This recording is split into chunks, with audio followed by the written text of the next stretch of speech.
gone 18:45 hours, so we do need to make a start now on the main agenda for this evening.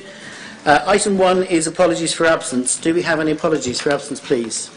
We have apologies, Mr Mayor, from Councillors Palfrey and Gibbons, and we are anticipating an apology from Councillor Moody, who's been held up the road. I think if Councillor Moody appears to hear much before 9:30, 10 o'clock, I'll be surprised. Item 2 is declarations of interest. Members, you are aware of the rules. If you have any interests you feel you should declare, please do so either now or if they become apparent during the course of the meeting, make sure you attract my attention so that they can be duly recorded. No declarations? Okay. So if we move on then to item 3, minutes of council meetings. To confirm the minutes of the meeting of Tavistock Town Council held on Wednesday the 21st of June. Are there any errors or omissions, members, that you wish to pick up on page 1, on page 2, page 3, page 4, page 5, page 6, these must have been written by the Town Clerk, page 7, and page 8. Everyone happy if I sign them as an accurate record? Thank you. I will do so when convenient during the meeting. That has reminded me that I need to declare an interest in that I am one of the current 3 directors of Tavistock Heritage Trust, and undoubtedly that particular subject will come up at some point during the meeting.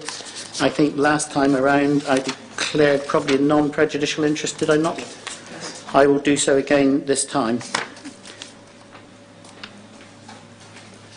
Okay, so if you're all happy with that then, members, item 3B is matters arising from those minutes. Are there any matters arising that any member wishes to raise that are not covered by this evening's agenda?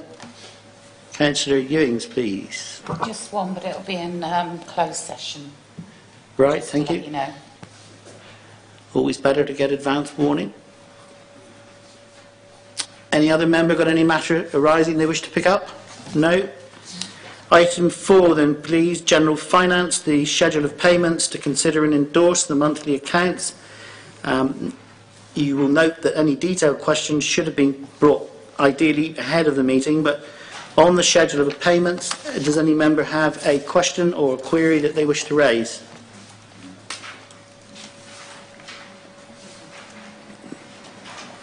No?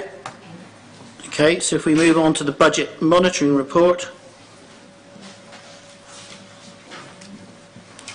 Is there any questions that the members wish to raise on the budget monitoring report as at the 31st of May? No. If there are no members, then no questions, then members. Could I ask you to endorse both item 4A and item 4B? Are you happy to do so? Thank you very much. If we move on to item 5 then, which is Tavistock Guildhall Gateway Centre project, the Town Clerk has produced a report and he has asked for your indulgence. He would like to give a 2-minute overview, and I stress the 2-minute overview. It was his suggestion, not mine. The 2-minute overview on how the current situation has been arrived at, and then we can go through the report in more detail. Town Clerk, please. Thank you very much, Mr Mayor.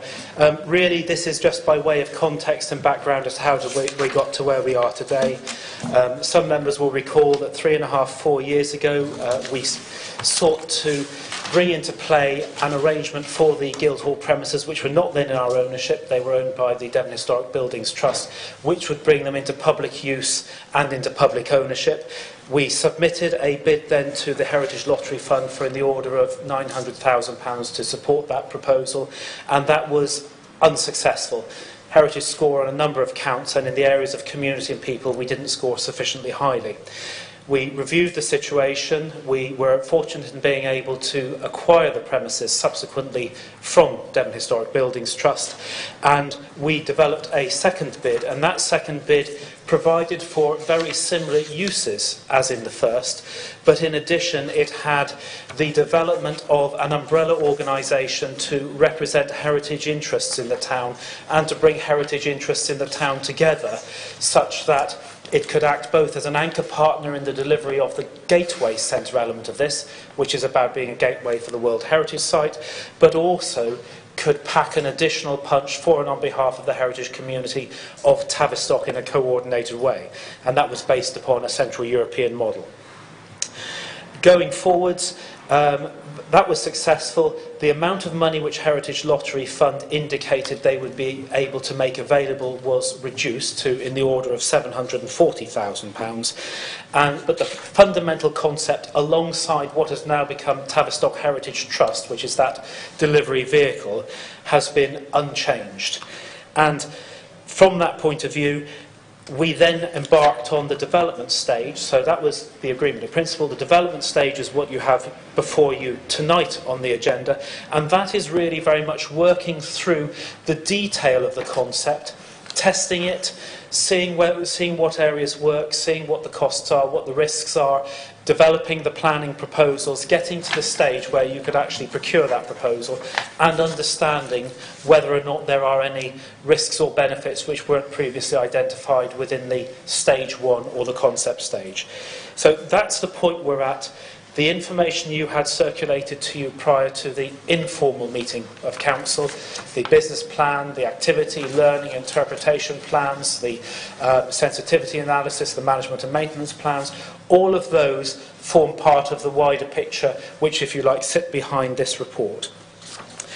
Where we are now, therefore, then, is looking at those documents in the round. From your point of view as a council, it is about understanding and reviewing the factors that have changed and the factors that have remained the same. The report in particular identifies financial and risk-related issues which are associated with this project, and it identifies the changes that have occurred in terms of both capital spend and ongoing revenue spend, which are significant, come substantial in the area of capital, an increase of about 65-66% for funding by the council, but in terms of revenue spend are considerably more, because the original proposal as anticipated at the concept stage was that other than ordinary, what I'll call baseline running costs, the council wouldn't be making a contribution. Clearly, as you'll see within the report, there is a substantial or potentially very substantial contribution that the council may be required to make. Therefore, I think we need to understand that the costs we've got are necessarily estimates. They may or may not be right. They're best estimates. They're prepared upon the information that we have available, but projections for income and for expenditure obviously are liable to change, and they are projections as they are now. In addition, we need to recognise that there is an impact, whatever we decide to do in terms of our relationship with Heritage Lottery Fund. If we proceed, it's about continuing that relationship. If council were to decide not to proceed, then clearly there would be a detrimental impact in terms of where that relationship is. And what I've tried to identify within the report is where the project is, and then to scope for you a way in which you could go forward, recognising that there are significant new risks which were not originally anticipated, significant new costs, but there is an opportunity to take advantage of the Heritage Lottery Fund assessment process, because they will be doing a piece of due diligence, to make a submission if you wish to do so, and then review the position at the end of the Heritage Lottery Fund assessment in relation to the conditions that they apply, and in relation to what I'm suggesting might be some conditions that you might wish to apply to Tavistock Heritage Trust in order to give you a level of assurance as to the extent to which it will be a resilient and robust delivery partner going forwards. That's a challenge for it because it's a new organisation, but I think given the sums of money involved, it's an opportunity for it to take the next few months and to really demonstrate its ability, if you like, to be the delivery partner which we all very much hope and anticipate that it will be. This is probably the largest... Sorry, before you go on, could somebody just pull those curtains, because Lynn can't see a thing. Sorry. Please. Sorry, Mr. St Clark, but... No, thank you. Just in summing up, I think it's important to recognise this is a 20-year... Are you still...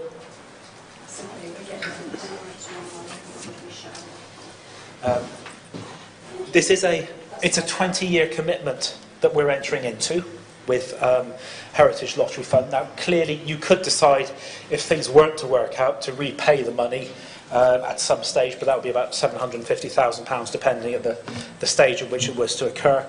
But it is also, in all likelihood, the largest project that, as a council, we're going to undertake in the next 10 or 20 years. It's certainly the largest we will have undertaken in the last 10 or 20 years.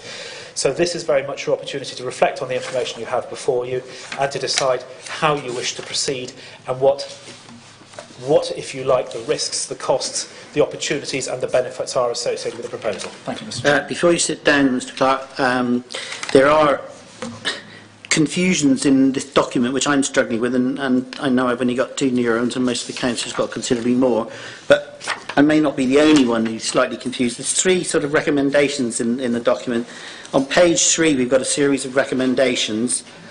On page 7 we've got para 3.4, and that is referred to quite specifically on page 10, 6.1. So what exactly is the recommendation that's being put, and which are the recommendations? Because I'm actually a bit confused at the moment. Certainly. Thank you very much, Mr Mayor. My apologies, I was trying to cross-reference. The easiest way of looking at it, rather than going to the details, if you look at page 3, the tests which are applied, which are the 4 bullet points which are listed there, are what was being suggested as a initial review of where the project is at and whether or not it is a goer to proceed.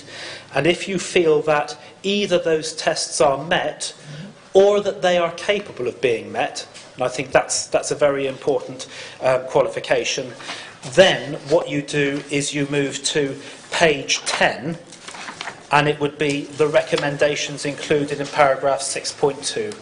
So effectively, what we're saying is, if you feel those tests could be met, they may not be met today, then the recommendation is that Council agrees and endorses the emerging business plan and the supporting information as a basis for submission to the Heritage Lottery Fund. You approve the submission of a round 2 bid consistent with that information.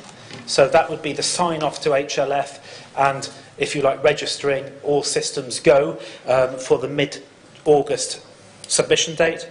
But then secondly, by way of the Council's assurance, what it does is it identifies a series of targets for Tavistock Heritage Trust to meet prior to December, which is when we would expect the decision from Heritage Lottery Fund. The sorts of things that your officers would suggest would be the operation or the use by Tavistock Heritage Trust of the self-diagnostic tool for charities, which is on the Resilient Heritage website, which assesses where you're at in relation to a number of factors, setting some income targets, an amount of money that Tavistock Heritage Trust would need to have raised or have committed to it by December. I had a conversation with the business plan consultant earlier today. We both felt that £10,000 would seem to be the sort of figure that we could appropriately look for. Obviously, outside of any funding they've had from the council, because there's no point counting money that we're giving from the council's point of view.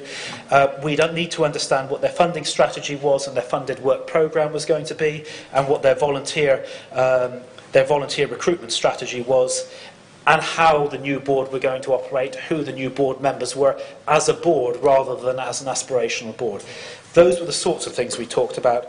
And then finally, the review, if you like, on the back of that in December, of the round 2 pass that we would hope to receive, whatever the conditions are in relation to that, and then the reapplication of the tests which are listed here in order that you can be assured of the resilience of the project going forwards. Right, could you just summarise for us then, please, assuming all of the things go through and all the tests get passed, yes, and assuming at the moment that the estimates are accurate, and clearly they may not be, but assuming for the moment they are, what is the exposure of this council in both revenue and capital terms, and for what length of period are we exposed in terms of the revenue element? The revenue exposure is for the duration of the contract, which is 20 years.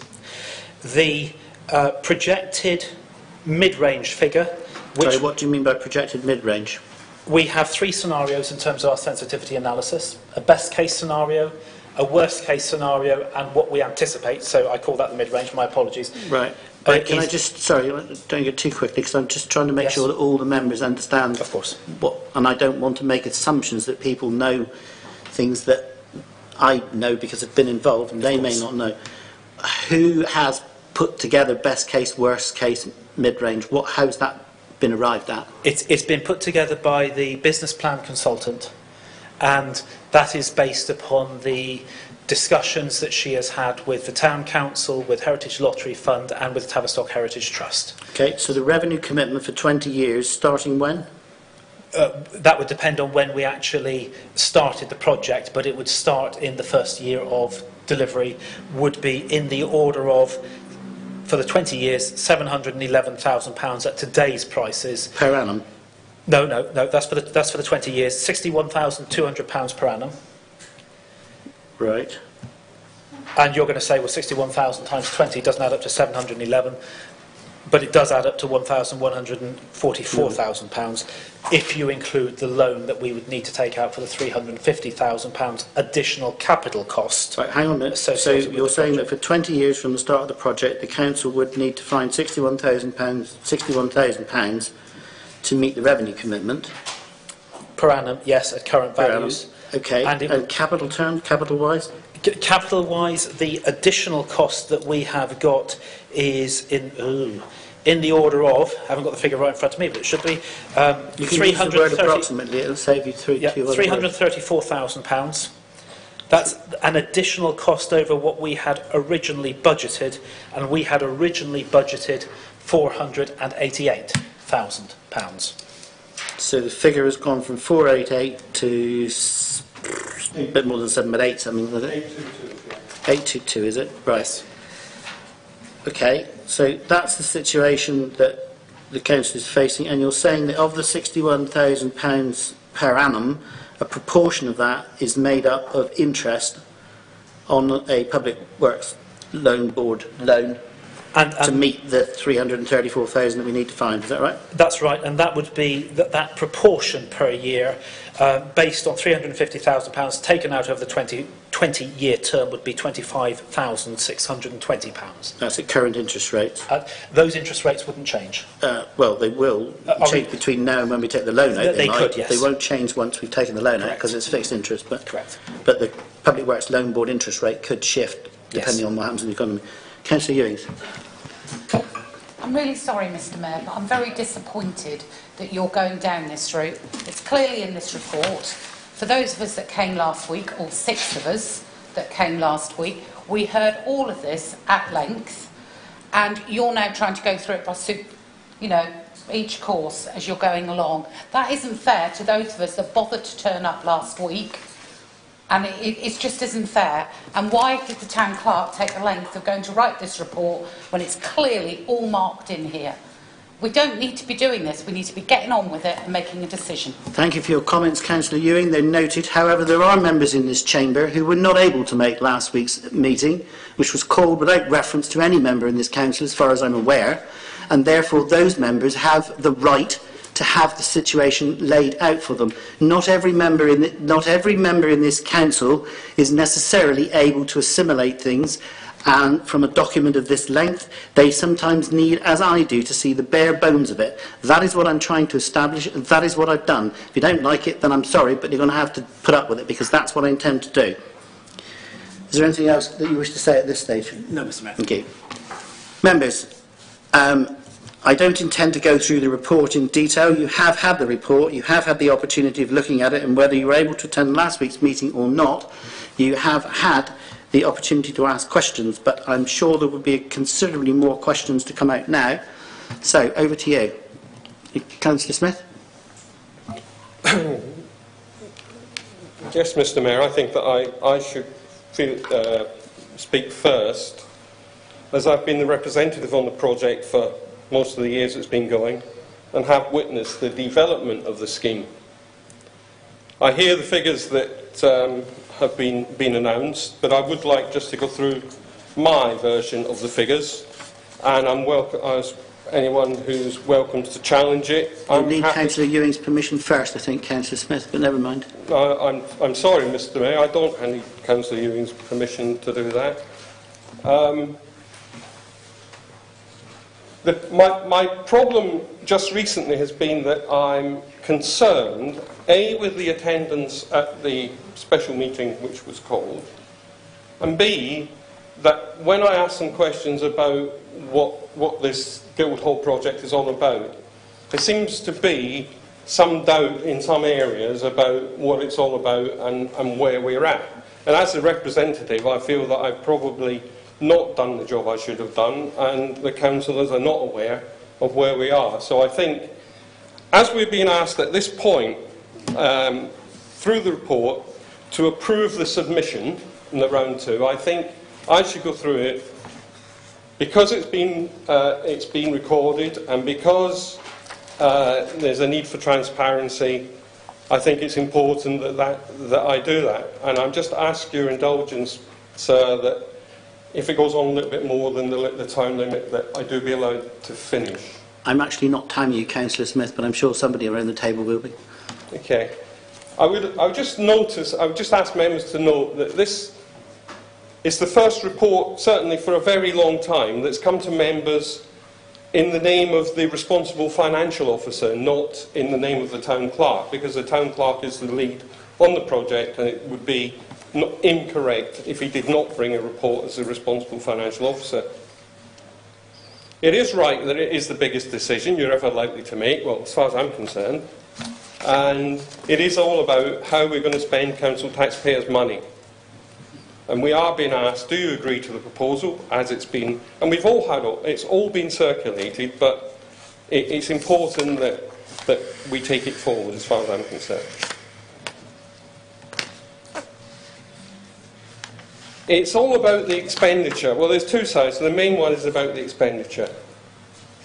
Firstly, the capital spend, as we're all aware, is what needs to be spent to get the project up and running. That's what the capital spend represents in this venture. We had round 1, we submitted at round 1, and at that point we budgeted as a council for a spend of 488,000 at that point. This, as you've just heard, has risen from 488,000 to 822,000. That's a rise of 65%. And that also includes, when you look at the documentation, it includes HLF coming good with an extra £100,000 grant, because it's slightly more than the 344. It will be whatever you don't get of the 100,000 would be on top of that. If you move then away from and think about the delivery of the Gateway Centre. When we originally discussed it, and we have to be open about it, we thought the delivery was going to be at no cost to this council. That's what we said, but that's changed. And we've all had the paperwork, so we all know that. Where we are today is that Tavistock Heritage Trust is hoping to adopt new board members at its AGM. I think it's in September. And these names have been circulated. So it's no secret who they are. And they were selected in a process, an internal process of Tavistock Heritage Trust. Now I do not know any of the people, the new board members. I do not know them, I know the names, but I do not know them, and I have a brief potted history of them. But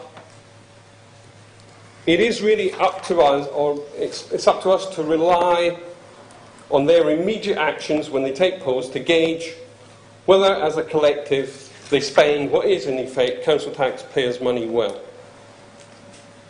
We, all of us, have to trust these board members because, as a council, we have agreed that there can be no direct input from Tavistock Town Council to influence the day-to-day running of the venue. We agreed that that would be wrong if a member could say, oh, I don't like that, and then be able to do something about it. It is up to the board to decide what they're going to do. When we look at the cost of running the centre, it is more than, I would say more, it's almost certain that we need to obtain a loan for the revenue commitment. The revenue commitment is over 20 years. We started with the expectation of no expenditure, and at this stage, with this application, the projected spend, inclusive of the loan, is £1,144,230. And that is based, you've heard that there are 3 scenarios, that is based on the middle scenario.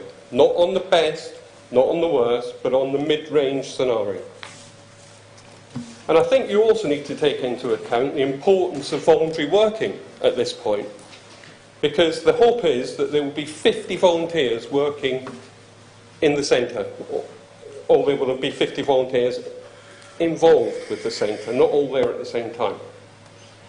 But if the centre folded, and because we've made this commitment to run it, we would have to run it, and we would have to run it, we would need the equivalent of 4 minimum, but we'll say 4 full-time staff to run it.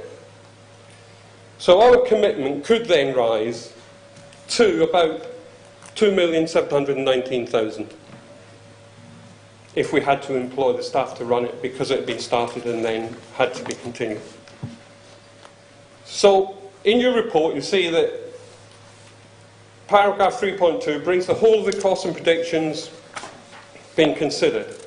And these range from the low end of 905,000 to 2.62 million without loan charges, or 1.3 million and 3 million with loan charges. Our responsible finance officer in his report, paragraph 5.3, states that in the case of the worst case scenario, if followed, would not, in his opinion, be a responsible financial act. So we're working with this. We don't have to take the advice, but what the report is telling us is that it would be irresponsible in the worst case scenario. And if either of the other two were progressed, they could not be recommended as financially prudent.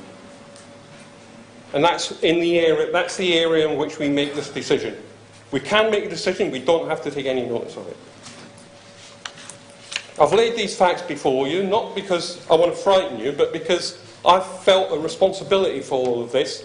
And I didn't feel personally when I arrived here tonight that all of the members who are all responsible, all of you sitting around this table are equally responsible for this. It's on public record, it's out there, it will be on YouTube now. So you're not only tonight committing for this for a few years, but you're committing not just this council, but any council which sits in this chamber for 20 years. So we know the truth. I've worked on it, but I'm telling you that's what it is, because I've been disappointed that not all members, with all the information we've had, actually understood what the situation was. Thank you, Councillor Smith. That was very helpful. Any other member wish to contribute in terms of question or discussion? You're all very silent. It's slightly worrying. The figures are a little bit difficult to get one's head around. I think what I would say is that if any of you are sitting there thinking, I'd like to ask this question, but I think it might be seen as a silly question, there is no such thing as a silly question. If you don't understand, please ask the question now, because it is important. Councillor Smith, with his last sentence, I think, has put his hand on the very issues. I am supportive of this project because I think it's a huge bonus to the town over a long period of time. And if the Gateway project involving the World Heritage Centre evolves and develops, I'm sure it can produce considerable benefit to the businesses in this town, as well as the straightforward business from the Guild, benefit from the Guildhall. But it is important that the members understand the commitment.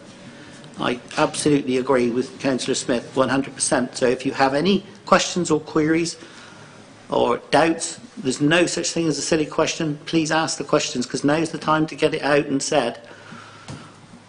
Councillor... Yeah, and the Town Clerk has just pointed out to me, if we follow the recommendations, then the final decision will be in December. But I think if people have got concerns, now is the time to raise them, so that we can deal with them accordingly. Councillor Ewings was first, I think, and then was it Councillor Squire was next? Sorry? Oh, sorry, Councillor Ewings, Councillor Venning, and then Councillor Squire, was it? Right. Can I just ask, under the recommendation 6.2 point B, the one, how are these series of targets going to be identified for THT? And at this point, I'd like to comment that I'm disappointed that not one potential trustee is in this room. Is there any particular reason why they should be? Most people, when they're going to join a new board or something like that, do go a bit and find out a bit more about it. And as this is one of the biggest decisions, I would have thought they would have come along out of curiosity, if nothing else. Possibly if they knew about it, yes. Thank you, Mr. Mayor. I think in terms of the targets, I mentioned some in my introduction that could be applied. If members were agreeable with that approach, what I would suggest we do is you perhaps authorise myself in consultation either with 2 or 3 members or a small group of members to actually come up with what those are. It's probably not something which is appropriate in terms of working out the detail in a forum this size. What is important is that there is something which a representative group of members feel comfortable with as giving the capacity to have a level of assurance come December, January time that Tavistock Heritage Trust is best placed or better placed in order to be able to be an anchor partner in the project. Thank you. Can I just, before I move on to Councillor Venny, just correct something that Councillor Smith said? We'd have to borrow money for revenue. Members will be aware that local authorities cannot borrow money for revenue, but the clerk advises me that it would be possible to borrow money for capital and use other monies that we have to support the revenue. But perhaps you would want to expand on that? No, I think that's a fair assessment. Just to clarify that particular point. Councillor Venning, please. You know, one of my main concerns is the fact that it all revolves around 50 volunteers. Now, where are we going to get all these volunteers from? I mean, we can't even get volunteers to go on committees. I mean, you're going to be around 50 volunteers to run this place. You know, but they're not all there at the same time. Where are we going to recruit them from? Are we going to use scouts or the school or the football teams or what? Has anybody got any idea where we're going to get all these volunteers from? Well, the first point, I think, is that it wouldn't be the council's responsibility to recruit the volunteers. It would be THT's responsibility to recruit and manage the volunteers. Whether or not it is possible to recruit 50 volunteers within Tavistock area, I don't feel competent to answer, frankly. I would suggest that to some extent it depends upon how exciting people find the prospects of actually being a volunteer and a guide in those particular circumstances, but I wouldn't like to offer an opinion as to how possible it is. Yeah, but so the question is the fact that if we don't get the volunteers, then we've got to find more money to pay for the staff, for staffing this. It is a big concern, really, isn't it? Councillor Smith, did you want to respond to that at all? I don't know. Yeah, I would say that while the centre is up and running, it is Tavistock Heritage Trust's responsibility to get the volunteers. They will organise them, they will manage them, they will do everything. If it folds, then the likelihood is that we would not be working with 50 volunteers. We would have to engage full-time staff to run it. You couldn't just shut it down because you've made a 20-year commitment to keep it going, and the only way we could, in having been involved in all of the discussions, the only way the Tavistock Town Council could keep it running is to employ permanent staff to run it. Councillor Squire was next, please. Thank you very much, Mr. Mayor. Your comments about new councillors' understanding of this are totally accurate. In looking at this process, I have been exceedingly worried by both its complexity and, secondly, its implications for the council. and I have yet to draw up a sufficient enthusiasm for the entire project to motivate me through a positive view of this entirely.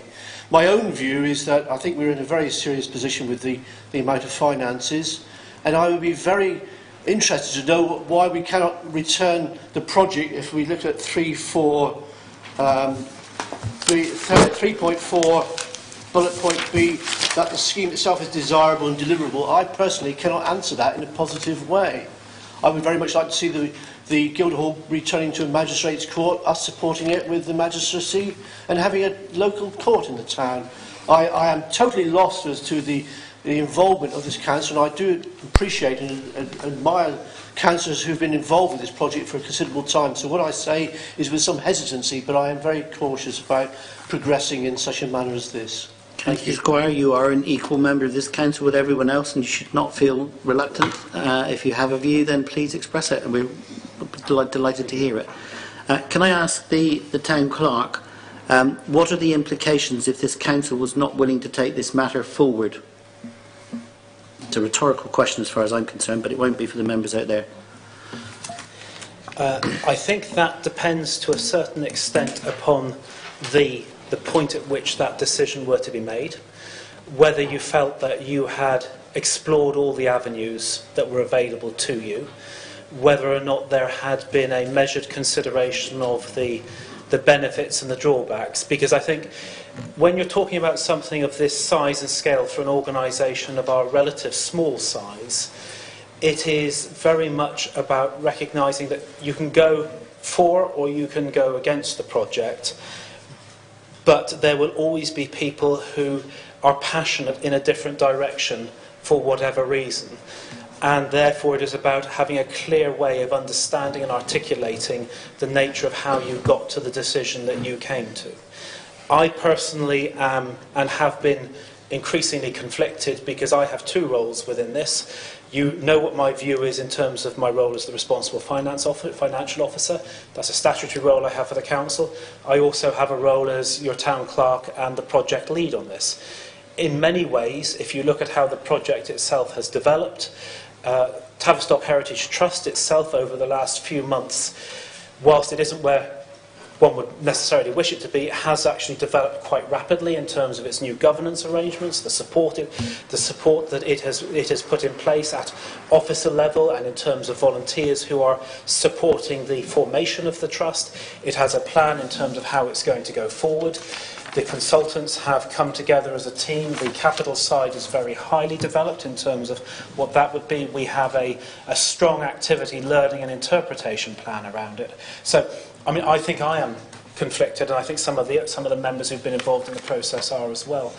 What I have tried to do in terms of the recommendations here, and I'm not ignoring your point, Mr. Mayor, but what I've tried to do is to give an opportunity, if you like, to submit the application, because whether you decide to proceed now or not, you still won't know what the conditions of Heritage Lottery Fund are going to be down the line. You don't know what its analysis and its review of the resilience of both the Trust and the Town Council are going to be. I think it would be helpful to have had that exercise undertaken, but to reserve your position, subject to the caveats we've got in the report. I think from a Heritage Lottery Fund point of view, at this moment in time, unless there was a very clearly and strongly articulated base for not proceeding, they would be concerned, and I think it would be damaging to our relationship with the Heritage Lottery Fund. Clearly the work that's been done with the partner organisation, Tavistock Heritage Trust, a great deal of time and effort has been invested by them. I would very much hope that they would continue in existence because they have a much wider remit than just a gateway centre, and they would still, I would hope, be a partner for the council, but that would be a major setback.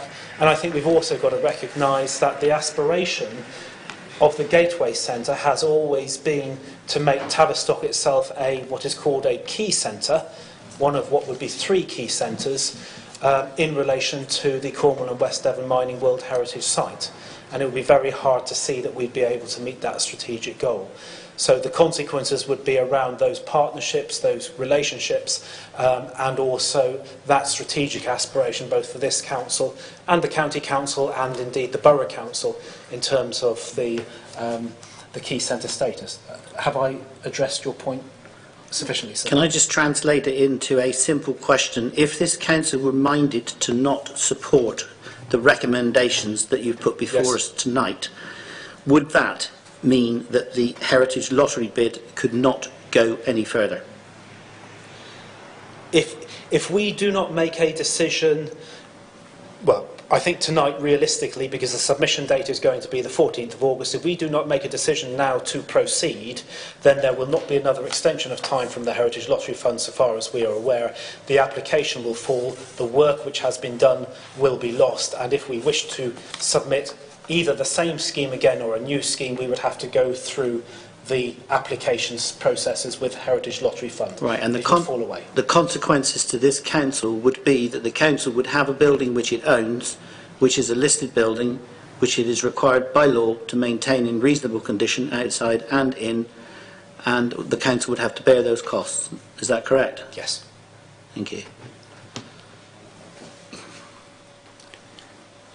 Does any other member wish to join the fray? Very quiet. Councillor Smith, you want to... Mrs Johnson? Yeah, just one other point is that I think, Town Clerk, through your report, you do say that in some areas the figures that are quoted are in addition to what we would normally have to spend. So it's not come as a surprise that we would have to spend money, but the figures are in addition to what we would normally have to spend. Mrs Johnson, please, Councillor.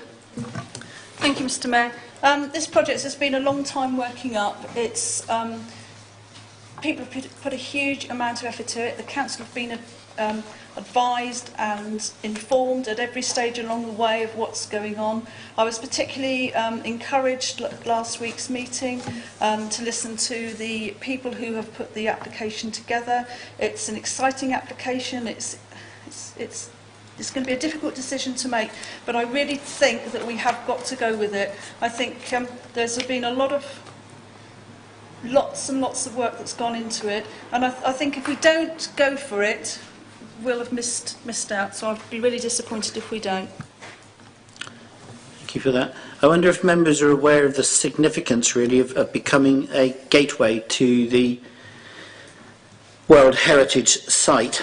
We would be the eastern gateway to the site. That would allow us to publicise that fact far and wide. It might even get us the much sought after sign on the A30 at certain, directing people to Tavistock, which we've tried to do over the years and failed to persuade highways. It might even stop the member responsible for tourism, not the member, but the individual responsible for tourism in Cornwall, wanting the A30 to be renamed as the Devon Bypass, as I recall from a recent press report. But if there is significant risk attached to this, if we don't go with it, there is no doubt that the bid won't be able to go ahead, because Heritage Lottery are proposing to invest a significant sum of money, and they want a clear recognition that that sum of money won't disappear into a pit and that nothing will happen. They want a clear understanding that the revenue stream necessary to keep the building open will be there. At the moment, there is no obvious means of THT, Tavistock Heritage Trust, developing a significant revenue stream. The only main issue, or the only principal one, would be the old TIC building, and I don't know what happened at this morning's, or this afternoon's meeting, sorry, between the council and the Borough Council and THT, but that is the intention. There is to provide a shop and a tourist information point. The shop would be a source of revenue, but not a significant one, I think. So in terms of revenue, it's relatively straightforward for someone like THT to get grants, but those are generally only provided for projects and not for revenue. Very few grant-giving organisations will give money for revenue. So there is an issue. So if the THT are not successful in raising their revenue initially, then the Town Council effectively is underwriting the revenue costs of the building, albeit they're sharing the use of the building as well. So it is quite critical, but the gain at the end of the day could be significant. And I think Councillor Johnson is right in saying that we need perhaps to be bold at this point in time. We are committing, if we go through, and certainly if we make a final decision in December, if the Stage 2 bid is approved, we will be committing future councils but sometimes one has to do that. Every time we grant a lease for more than 4 years, or partway through a council for more than 2 years, we're actually committing a future council. This is a significant impact. There is in this document, you've been able to see, I hope you've been able to see the impact costs in relation to what percentage of our precept it is per annum. At the moment, we do still have the opportunity to raise the precept, not exactly without limit, but there is no technical limit on us at the moment. However, we are expecting, I think, to hear in this year's autumn statement that councils of this size will be subject, or likely to be subject, to the referendum limit. But it's not guaranteed as yet, and that would be tricky if it did happen, because that would restrict us to no more than a 1.99% rise in our precept without going out on a referendum and seeking the views of the public, and there is a cost associated with running the referendum in itself. But those are the issues that are before you. There are a number of areas, and I don't know whether the clerk wants to, because he's made some suggestions that the council identify a series of targets for THT to meet prior to the decision of HLF in December 2017. I don't know whether he has any suggestions as to how that might be achieved and what those targets might be. Mr. Mayor, just for the sake of accuracy, the revenue earned from the TIC building, we've been informed this afternoon, there would be restricted use for that. It wouldn't be able to use for all sorts. It would have to go to for a particular reason. So you couldn't just feed it into something to do with it having to set up 2 separate companies, and there's only certain. As I said, I wasn't at this afternoon's meeting, so I take your advice on that, Councillor Smith. Did you wish to comment on that? I think in relation to, I think it would be helpful to, if this is the route we want to go down, to have perhaps 2 or 3 members who could have a conversation with me around, doing some sense checking around what I'm suggesting. But the conversation that I had with your business plan consultant earlier on today was along the lines of there being asking Tavistock Heritage Trust to undertake the self-diagnostic tool which is on the Resilient Heritage website, which will tell them where they're at in relation to organisations within that sector. Asking them for their funding strategy and a funded work programme going forwards, setting them an income target by the time that the permission to start was actually issued. The figure that we talked about was £10,000 either actually received or committed to them, excluding monies already received or being received from the town council, because there's no point us setting them a target and then effectively meeting that target, and asking for a copy of their volunteer, or asking them to develop a volunteer recruitment strategy, and in particular coming out of that having an indication of the number of people who have expressed a serious interest in terms of volunteering for this. Obviously, no one can predict where they're going to be in 2 years' time, but are there people out there who said, yes, I'm definitely interested, I think it might be 3 or 4 hours a week that I might be able to offer, just to understand where that is. And of course, I think critically, we're acutely conscious that there will be a new board in place in the autumn. That is the board which will be entering into any arrangements, undertakings, contracts with the town council. It is important that that board is fully engaged with the process, that whoever the chairman of that and the other office holders actually are bought into the process, and we know where they stand, because of course they may have similar views or even slightly different views to the current board. So it's about those sorts of things being in place. There may well be other measures, and I think that's probably where a discussion with a small number of members would be useful. But those are the kind of things. And are there other things, I would ask, that from your point of view you would be seeking by way of assurance and comfort in the widest sense as to the ability of Tavistock Heritage Trust to be our anchor partner in this project? Are there any other questions, members? Sorry, Deputy Mayor. Stacey. Thank you, Mr. Mayor. I think the thing that concerns me most about our discussion this evening is the duration of the commitment over 20 years, which, standing here, sounds like an awfully long time. And I'm also concerned about the consequences if we did end up in a worst-case scenario situation as speculated. This has been going on for a long time and predates my involvement with the council. But what I have no feeling for is the desirability of this project amongst the general townsfolk in Tavistock. I'm aware from my discussions with the town clerk that right at the beginning there are a lot of consultations with various important bodies. I have no doubt that for those interested in heritage, this is a really important project that seemed to have lots of promise. But for me, a question I would like some reassurance about is whether the townsfolk of Tavistock would consider the price of an increased precept or the reduction in other council services to be justified by the benefits of going through with this project as it's currently formulated. Thank you.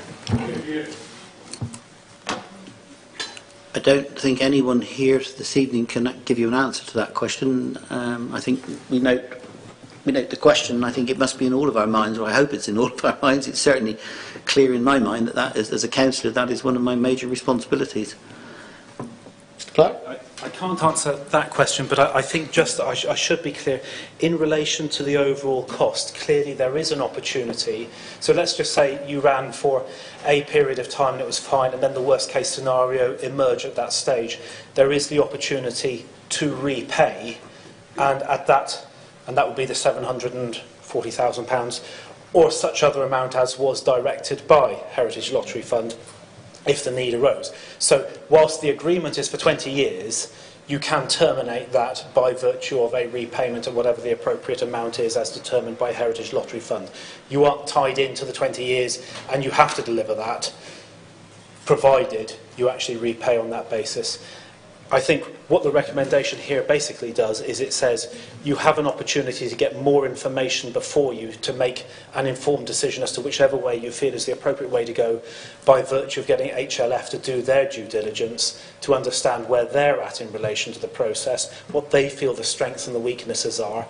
There may be some things that come out of that that help you and help to inform your decision if you decide to go this way. The work has all been done. The consultants have been engaged. They are at the point of their final pieces of work. I'm not sure that you lose anything by doing that as an organisation, but you might gain some better quality information by doing it. Okay, members, we've had a considerable period of time on this. I'm now going to ask Councillor Smith if he would be willing to move a formal proposal and see if there is a seconder for that, so that we can enter into any more debate if there is, and then draw this matter to a conclusion. Thank you, Councillor Smith. Yeah, I'd like at this point in time, Mr Mayor, to move the formal resolutions.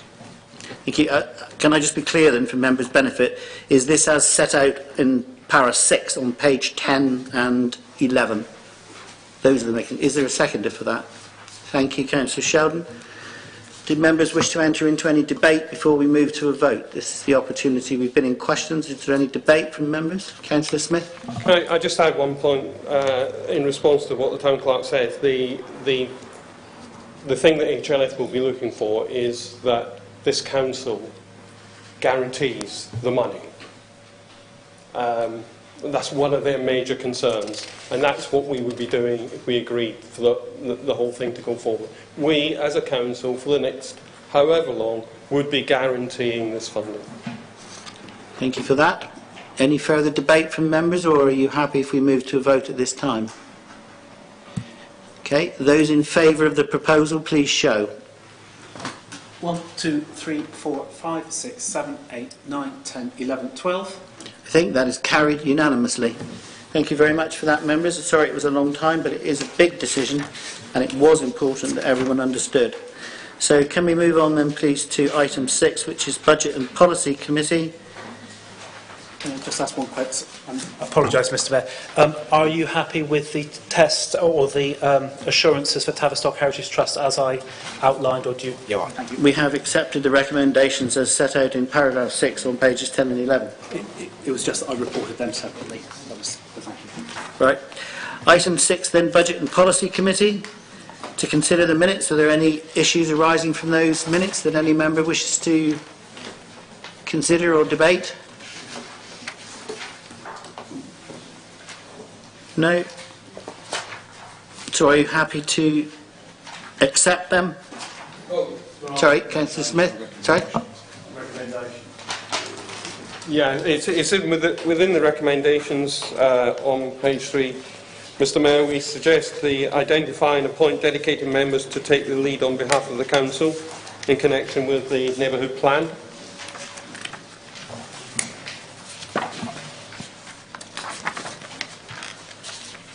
That is correct. Has any member got any comment to make? Councillor Sheldon? Yeah, I just wanted to ask about the recommendations that we're designating the Budget and Policy Committee. The question is, why aren't we designating the Plans Committee?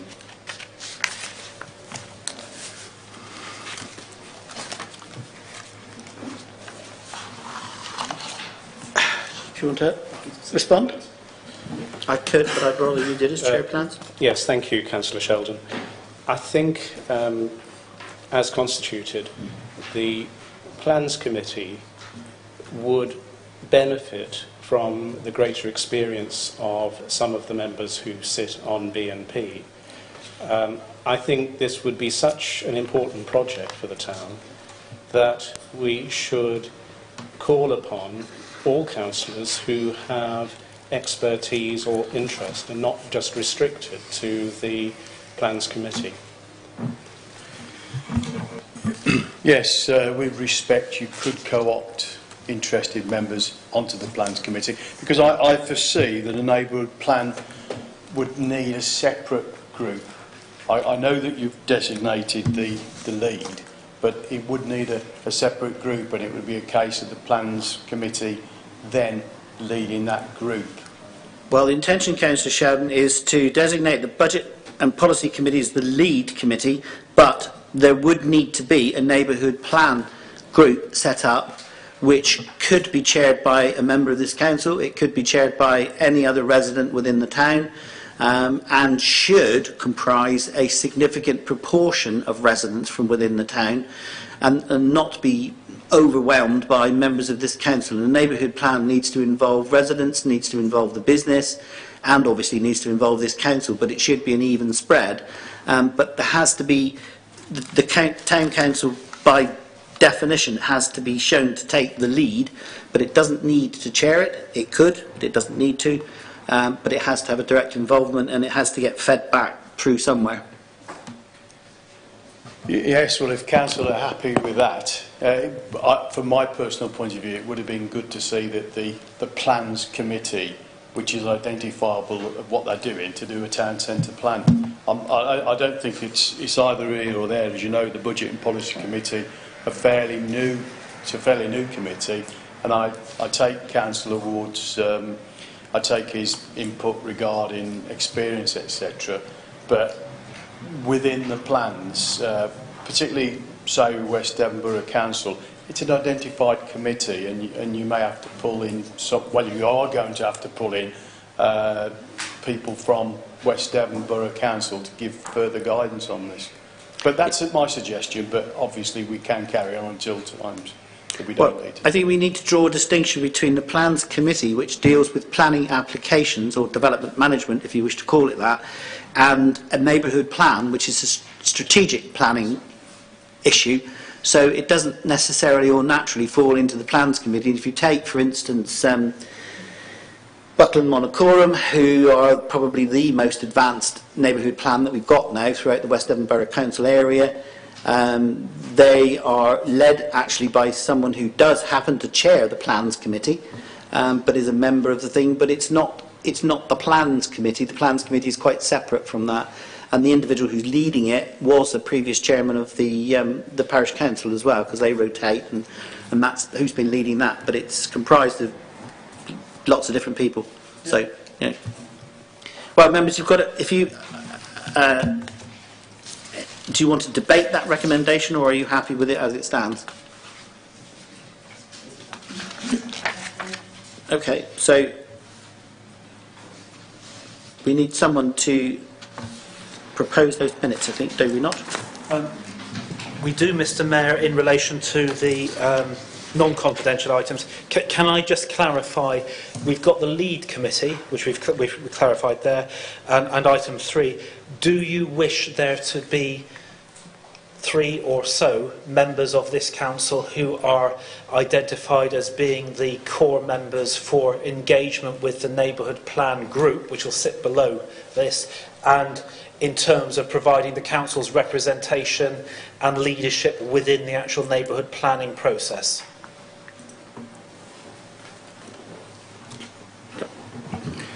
Thank you, Mr. Mayor. This council is proposing that the neighbourhood development plan applies to the whole parish, which is in contrast to the existing suggestion of it being a town centre neighbourhood plan. My suggestion would be that we do need several councillors in taking an active role in this, and logically there should be at least one councillor from each ward so as to give a spread across the whole parish. And that would be my suggestion. Everyone okay with that? Is someone prepared to propose acceptance of the minutes then? Thank you. Was there a second? Thank you, Councillor Ewins. All in favour? Yep. Fine. Thank you for that. We move on then to item 7. Ask the Chairman of the Plans Committee to present those minutes, please. Thank you, Mr. Mayor. Minutes of the Plans Committee of the 27th of June, minute numbers 39 to 47. I don't think there was anything particularly controversial during that meeting, and so I'll pass to the meeting of the 18th of July. Meeting of the 18th of July, minutes 61 to 69. Can I bring your attention to minute 67, which relates to an application to convert the disused warehouse on Plymouth Road Business Park into 2 retail units, one of which would be occupied by the firm Pets at Home. This was considered by the Plans Committee, taking note of the information that was available to us at the time, and we chose to support the application. West Devon Borough Council subsequently refused consent, and the applicant has taken the matter to appeal and will be before the inspector in August, as we heard at the beginning of this meeting. We, as a committee, have looked again at the matter, and we're of the opinion that no new material considerations have been brought before the committee, and therefore we did not change our original decision. I feel you should be aware of that because it may be a controversial issue over the next few weeks. Mr. Mayor, I beg to move. Thank you. Is there a seconder? Thank you. Those in favour then, please show. Thank you. Okay. Sorry, please carried. I noticed. We move on then to items circulated for information only. Item 8, service reports. 8.1, General Manager. Questions to the General Manager, please? I can't believe you're letting him off like that. Councillor, thank you goodness for that. Thank you, Councillor Johnson. It's not a question, just an observation. I'm very pleased to see that the utilities contract has been reviewed and the significant financial savings as a result of it. So well done to those people who are involved in that, and excellent. Thank you. Okay, thank you. If we move on then, if there's nothing else on that, 8.2, Works Department, enclosed. Any comments, questions? Blimey.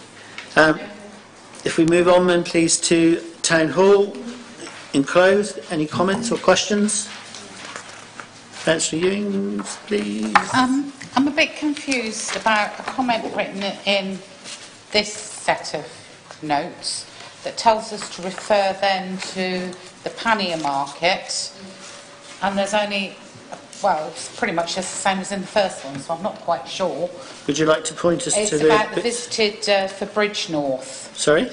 It's about a visit for Bridgenorth that Town Hall staff and the Pannier Market staff went on. Yeah.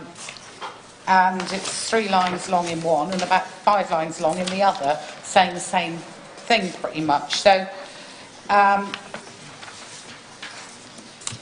it doesn't really tell us much more. So I thought I was going to read a proper report, is what I think I'm getting at, and there isn't one.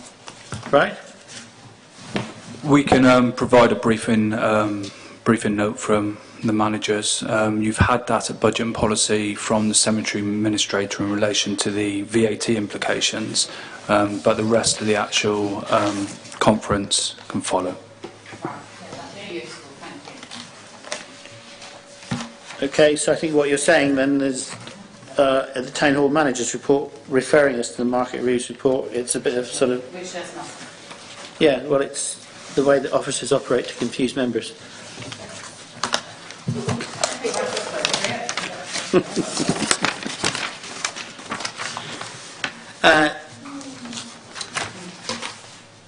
Anything else on the pannier market then, which is the next one? No? Oh, sorry. Councillor Whitcomb. You've been so quiet, I'd lost you for a moment. Thank you, Mr. Mayor. It was just to say that because the Monday openings were cancelled, but quite a few papers and pamphlets have gone round saying it's open on a Monday. Now, a lot of holidaymakers are going to go into Tavistock thinking the pannier market's open. Could we not put something up or put it on internet that the pannier market's not open on a Monday? Visitors are expecting it to be open, and also that a local newspaper said it was going to be open on a Monday. Right, well, we can ask the local newspaper, I'm sure, to make sure it wasn't the Times, I must admit. No, my point was we can ask the local newspaper Moorland paper it was that was in. Oh, well, that doesn't surprise me. It has a lot more information than the Times, I might add. That is not exactly the way to win friends and influence people on the Times, I don't think. I think we can ask local publications to carry the comment that you've made. If we have people with the necessary skills, we can put something on Facebook, I think, and Twitter. My understanding is that it's already on there saying that it's not open on Mondays. Am I right, mate? I don't know, I don't look at Facebook or Twitter, I never know what you're going to see on there, but it's scary. We will reiterate. But I think the message from Councillor Whitcomb is, could the officers please arrange to publicise again, if needs be, the fact that the market is not open on Mondays. Is that, yeah, shouldn't be difficult to do, hopefully.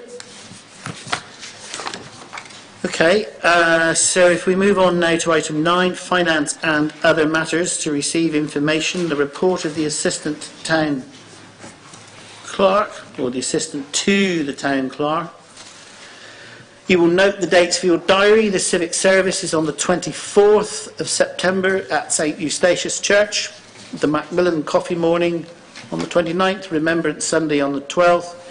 Mayor's Christmas Party on the 18th. And Civic Ball on the 13th of April. We have coming up in the near future a Eeps Memorial on Monday the 31st at 11 a.m. I will be in attendance as the Mayor at the memorial in Tavistock for Eeps. Whether it'll be a large or small turnout, I don't know. The last one we did there was relatively small numbers of people, but it was really nice, and I'm really grateful for the fact that the Works Department turned out almost to a man, I think. There was a really good turnout from them, and I think that was well appreciated by the members of the public that were present, and it was certainly appreciated by me to see that they'd made the effort to come across. I think that was really nice, and it would be nice, obviously, if they're available to attend on the 31st at 11 o'clock as well. There are a series of these being organised by the Royal British Legion this year, but Eeps is probably one of the more important ones in a way, I guess. It was one of the more significant battles and one of the ones where there was greatest loss of life, as I recall. Is there anything else on the report of the Assistant to the Town Clerk? The Assistant to the Town Clerk wants to report on her report, does she? I do. Well, I don't, but but you're going to anyway. You've received a slightly amended one this evening. Just to draw your attention, please, to some of the training that's being offered. I know at the last council meeting, some members requested finance training. So just to draw your attention to the two events that are taking place, being led by DALC on the 3rd of October and the 17th of October. A couple of councillors have come forward to express an interest. If there's anybody else who would like to attend one of these events, if you could let me know as soon as possible, please, I can then book you a place at the event. Councillor Mrs Johnson, please. Thank you, Mr Mayor. Could I ask a question to Councillor Sheldon, please? You may. In the past, the Southern Links have organised some training which has been delivered by DALC. I've been to several in the Rundle Room. Are there likely to be any future ones like this? Because although if I've been working all day, I certainly don't want to be travelling or can't travel to Exeter to do any training, but I can certainly go down to the Town Hall to do some. Yes, there will be. They're normally held in the autumn, obviously because of summer holidays, etc. And there will be courses again like there was the previous 2 years. So they obviously are based around DELC, but if anybody else has got a subject they might think of, then there is a budget to provide other subjects. So if anybody else wants to know how the cemeteries run or things like this, or computers even, then I can organise something. Thank you.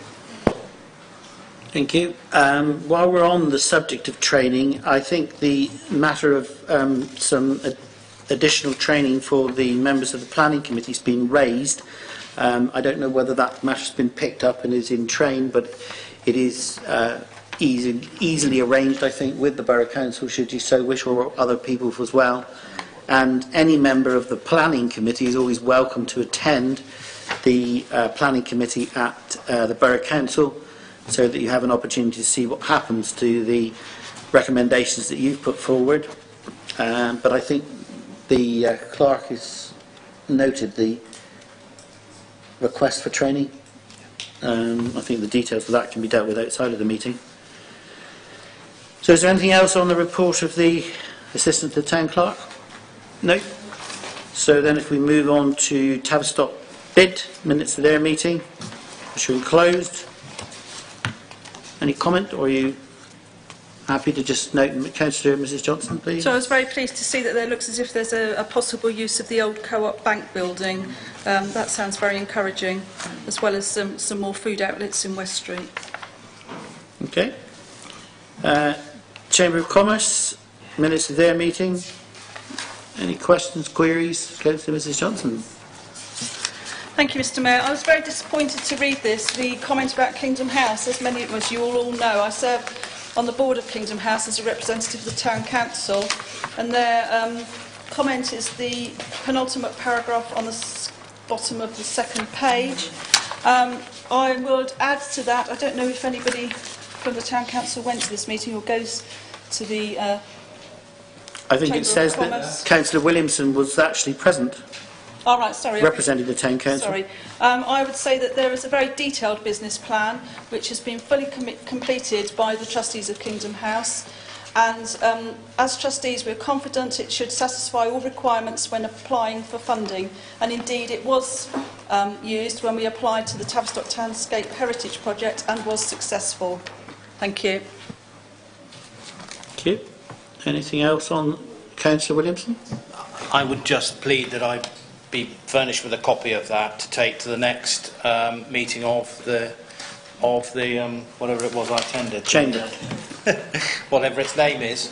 I think it's Chamber of Commerce. I found it useful, although it was, and I also was delighted, may it be noted, to see a set of minutes from the meeting, because it wasn't particularly evident that notes were being taken, and I felt that they should have been. So I was delighted to see my name mentioned, but also that there was some structure to the discussion on that meeting. Okay. I might add that the central government provided rates relief fund. The policy and procedure for distribution of that has just been approved this afternoon at the Borough Council.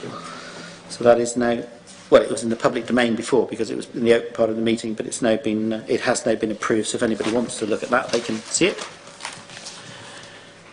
Any update from or questions to council representatives serving on other outside bodies in connection with the work of those bodies? Any councillor wish to raise anything? No? And to receive such communications or reports as may be submitted by the Town Mayor, I have nothing to do. Thank you, Mrs Turpin, for your attendance. See you later. And any urgent matters brought forward? You were about to say I've got one that I didn't know about, aren't you? Yes. Right. Not an urgent matter, Mr Mayor, but really just for members' information to let you know that the notice of election for the Tavistock North Ward will be published tomorrow. The close of nominations will be 4 p.m. on the 3rd of August to be returned to the returning officer, so that's to the Borough Council, and in the event that an election is held, that is to say if there is more than one valid nomination, the election itself will be held on the 31st of August. Thank you very much, Mr Mayor. Sorry? That's unfortunately uncontrollable in the sense of when the election was called, the timetable just clicks in and you can't alter it. It's a national one. Councillor Mrs Ewings, as we've reached item 12, would you like to move part 2? Because I know you like doing that. Thank you. Thank you very much.